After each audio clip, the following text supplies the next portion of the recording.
L'écart salarial entre les hommes et les femmes diminue, mais existe encore. C'est la conclusion de cette étude publiée par l'INSEE. Si les femmes occupent plus souvent des emplois qualifiés dans la fonction publique, le revenu au sein de chaque catégorie reste favorable aux hommes. Du côté du secteur privé, le salaire mensuel moyen est supérieur de 18,6% chez les hommes. On le voit dans le secteur privé, donc on a une diminution de quasiment 10 points. Depuis 2012, ça baisse, mais il y a encore des chiffres qui montrent un écart entre les salaires des hommes et des femmes.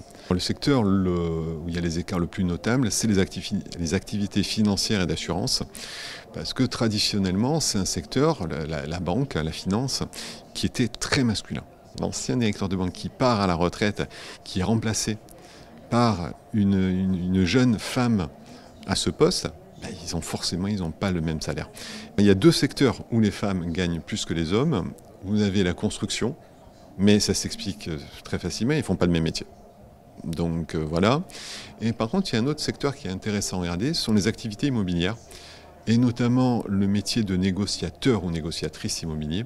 Et on s'aperçoit qu'aujourd'hui, les femmes sur ce même poste sont beaucoup mieux payées.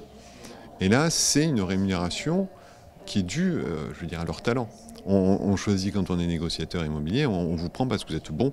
Des écarts qui peuvent s'expliquer par un niveau d'éducation, des diplômes et des choix de vie propres à chacun, des données qui appellent à des réformes systémiques et à un changement des mentalités. Il faut travailler, je pense, à la base vraiment de tout sur l'éducation des enfants, parce que finalement, dès le plus jeune âge, il y a des comportements différenciés qui se mettent en place à l'école, qui vont avoir une répercussion sur les choix des filières par les filles comme les garçons d'ailleurs. Et derrière, ça fait que certains emplois sont plus occupés par les hommes parce qu'ils sont plus rémunérateurs, alors que finalement, aujourd'hui, les femmes sont tout aussi diplômées que les hommes.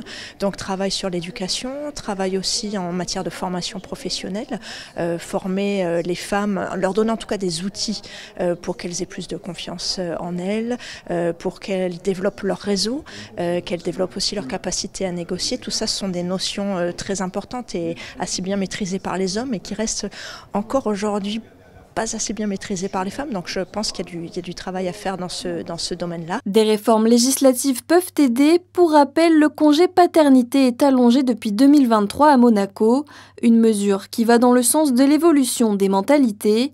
L'étude de l'INSEE sera reconduite dans 5 ans pour peut-être atteindre l'égalité salariale.